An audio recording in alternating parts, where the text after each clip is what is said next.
किसान क्रेडिट की राशि अभी तो 3 लाख से बढ़ा के 5 लाख रुपया कर दी गई, ताकि प्राइवेट किसी हमारे व्यापारी से जाके उनको पैसा ना लेना पड़े। उर्वरक सब्सिडी, माननीय अध्यक्ष महोदय, मैं बधाई दूंगा प्रधानमंत्री नरेंद्र मोदी जी को। 1,95,000 करोड़ रुपया फर्टिलाइजर की सब्सिडी किसानों को देने का काम इस सरकार ने किया है।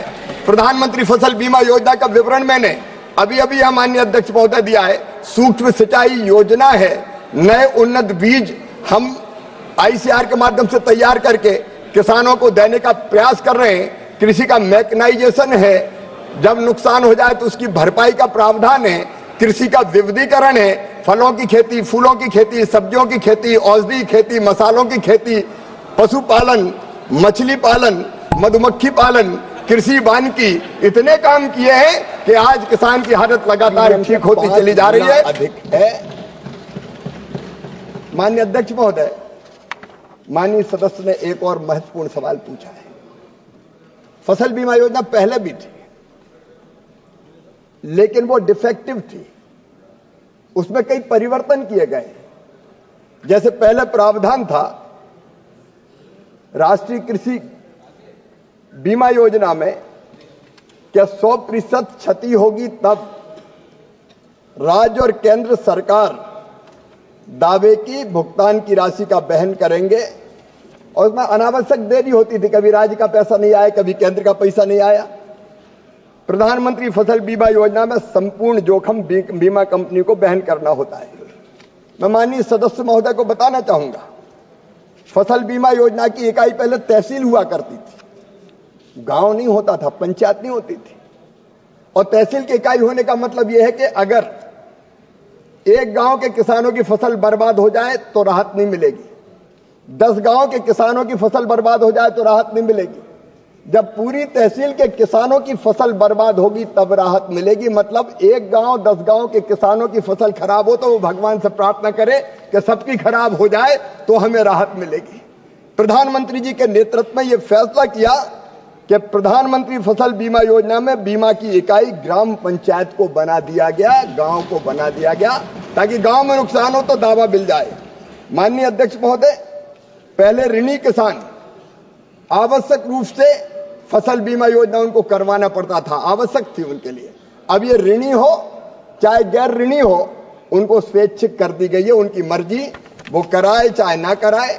और स्थानीय आपदा पहले सम्मिलित नहीं थी, अब स्थानीय आपदा को भी सम्मिलित करने का इसमें प्रावधान माननीय अध्यक्ष महोदय किया गया है। और इससे बढ़ के एक बात यह तय की है कि पहले हम कहते थे केंद्र सरकार के राज्य सरकार अपना हिस्सा देगी तब केंद्र पैसा जारी करेगी, अनावश्यक देरी होती थी। अब हमने तय किया है कि राज्य का पैसा देर से भी आए तो केंद्र सरकार का पैसा तुरंत किसान के खाते में डाल दिया जाएगा, ताकि तत्काल उसको राशि मिल जाए। और एक प्रावधान और माननीय सदस्य महोदय, मैं उनको बताना चाहता हूं,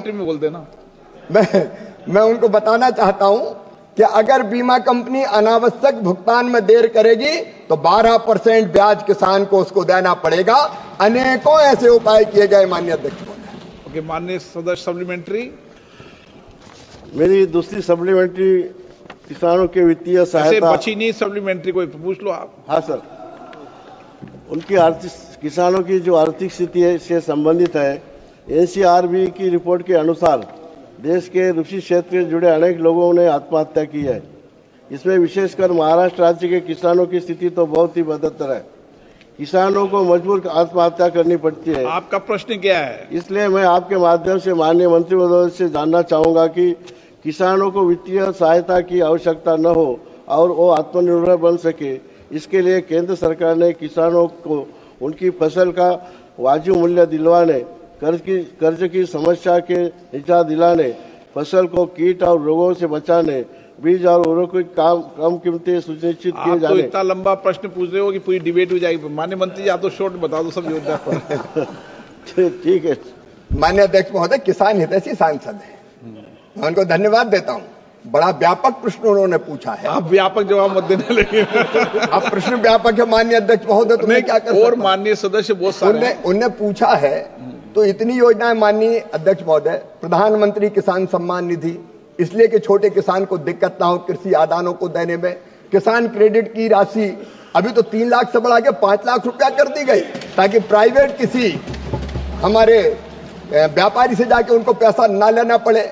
उर्वरक सब्सिडी, माननीय अध्यक्ष महोदय, मैं बधाई दूंगा प्रधानमंत्री नरेंद्र मोदी जी को। 1,95,000 करोड़ रुपया फर्टिलाइजर की सब्सिडी किसानों को देने का काम इस सरकार ने किया है।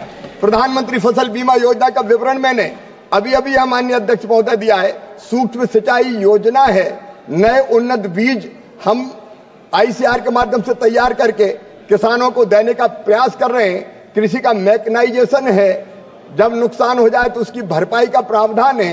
कृषि का विविधीकरण है, फलों की खेती, फूलों की खेती, सब्जियों की खेती, औषधि खेती, मसालों की खेती, पशुपालन, मछली पालन, मधुमक्खी पालन, कृषि वानिकी, इतने काम किए हैं कि आज किसान की हालत लगातार ठीक होती चली जा रही है। और मैं माननीय आपके माध्यम से माननीय सदस्य को आश्वस्त करना चाहता हूं, मोदी जी के नेतृत्व में किसानों की हालत ठीक करने में ये सरकार कोई कसर नहीं छोड़ेगी। और अब माननीय अध्यक्ष महोदय, मैं भी आज से ग्रस्त आश्रम से वानप्रस्थ आश्रम में जा रहा हूं। आज मेरे बेटों की शादी का रिसेप्शन है, सबको मैंने निमंत्रित किया है। कल से मैं वानप्रस्थी हो जाऊंगा और पूरा समय किसानों की सेवा में लगाऊंगा, क्योंकि उनकी सेवा ही मेरे लिए भगवान की पूजा है। श्री लुम्बाराम चौधरी, लुम्बाराम जी, मैं उनको धन्यवाद देता हूं। बड़ा व्यापक प्रश्न उन्होंने पूछा है। आप व्यापक जवाब मत देने लगे। अब प्रश्न व्यापक है माननीय अध्यक्ष महोदय, तो मैं क्या कर सकता हूं? और माननीय सदस्य बहुत सारे उनने पूछा है, तो इतनी योजनाएं माननीय अध्यक्ष महोदय, प्रधानमंत्री किसान सम्मान निधि, इसलिए कि छोटे किसान को दिक्कत ना हो कृषि आदानों को देने में। किसान क्रेडिट की राशि अभी तो 3 लाख से बढ़ा के 5 लाख रुपया कर दी गई, ताकि प्राइवेट किसी हमारे व्यापारी से जाके उनको पैसा ना लेना पड़े। उर्वरक सब्सिडी, माननीय अध्यक्ष महोदय, मैं बधाई दूंगा प्रधानमंत्री नरेंद्र मोदी जी को। 1,95,000 करोड़ रुपया फर्टिलाइजर की सब्सिडी किसानों को देने का काम इस सरकार ने किया है। प्रधानमंत्री फसल बीमा योजना का विवरण मैंने अभी यह माननीय अध्यक्ष महोदय दिया है। सूक्ष्म सिंचाई योजना है, नए उन्नत बीज हम आईसीआर के माध्यम से तैयार करके किसानों को देने का प्रयास कर रहे हैं। कृषि का मैकेनाइजेशन है, जब नुकसान हो जाए तो उसकी भरपाई का प्रावधान है। कृषि का विविधीकरण है, फलों की खेती, फूलों की खेती, सब्जियों की खेती, औषधि खेती, मसालों की खेती, पशुपालन, मछली पालन, मधुमक्खी पालन, कृषि वानिकी, इतने काम किए हैं कि आज किसान की हालत लगातार ठीक होती चली जा रही है।